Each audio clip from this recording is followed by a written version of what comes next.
हमें बताया जाता है कि ईश्वर अल्लाह तेरो नाम, अर्थात जो ईश्वर है वही अल्लाह है और वही गॉड है। लेकिन अब समय आ चुका है कि हम इस भ्रम को अपने मस्तिष्क से दूर कर दें। अल्लाह और गॉड सनातन भारतीय ईश्वरीय संकल्पना से बिल्कुल अलग हैं। हिंदुओं का कोई गॉड या अल्लाह नहीं है। हम ब्रह्म को सत मानते हैं। ब्रह्म का कोई नाम, रूप, गुण अथवा धर्म नहीं होता। वो कर्ता अर्थात सृष्टि का सृजन करने वाला नहीं है। उसकी प्रार्थना नहीं होती। वो सृष्टि को नहीं चलाता, न पाप पुण्य का निर्णय करता है। वेदों, उपनिषदों और गीता में उसी ब्रह्म की बात की गई है। फिर ईश्वर शब्द आता है। सनातन धर्म के अनुसार विष्णु, शिव, ब्रह्मा और महादेवी ईश्वर है।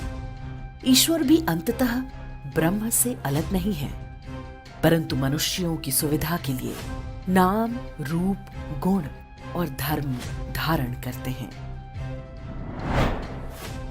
ईश्वर के नीचे नाना प्राकृतिक शक्तियों को देवादि के रूप में निरूपित किया गया है, परंतु ब्रह्म के अतिरिक्त कोई सत नहीं है। प्रकृति ब्रह्म की शक्ति है जो प्रकट होती है और अपने नियमों से चलती है, जिन्हें सामूहिक रूप से धर्म कहते हैं। ईश्वर आदि सभी धर्म से बंधे होते हैं। इन शक्ति को माया भी कहते हैं। हमारे ईश्वर पुरस्कार या दंड नहीं देते। मनुष्य के अपने कर्मों के फल ही उसे जन्म जन्मांतर में मिलते हैं। आज यदि वो सुखी है तो इसके पीछे भी उसके पूर्व जन्म के कर्म उत्तरदायी हैं, और यदि वो दुखी है तो इसका दोषी भी वो स्वयं है। कर्म सुधारिए तो भावी प्रारब्ध ठीक रहेगा। हम अपना किया हुआ ही पाते हैं। इसी बात को गोस्वामी तुलसीदास ने सरल शब्दों में कुछ इस तरह कहा है।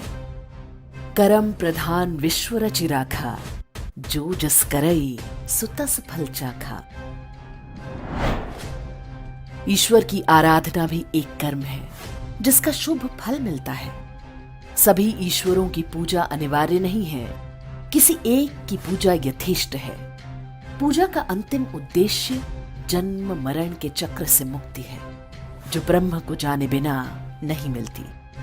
ईश्वर उस ज्ञान की ओर आपको ले जाते हैं। मूर्ति पूजा भी एक कर्म है जिसका अनुकूल फल मिलता है। सनातन धर्म का ईश्वर कोई एंग्री ओल्ड मैन नहीं है जो किसी सातवें आसमान पर बैठता हो, मनुष्यों को पुरस्कार या दंड देता हो, और इसलिए हमें उससे डरना चाहिए। हमारे ईश्वर भक्त वत्सल दया निधान है। हम अपने ईश्वर से डरते नहीं, बल्कि उनमें समाहित उनके साथ एकाकार हो जाने की कामना करते हैं। इसलिए सनातन धर्म की तुलना किसी अन्य पूजा पद्धति से करना स्वयं को मूर्ख बनाने से अधिक कुछ भी नहीं है।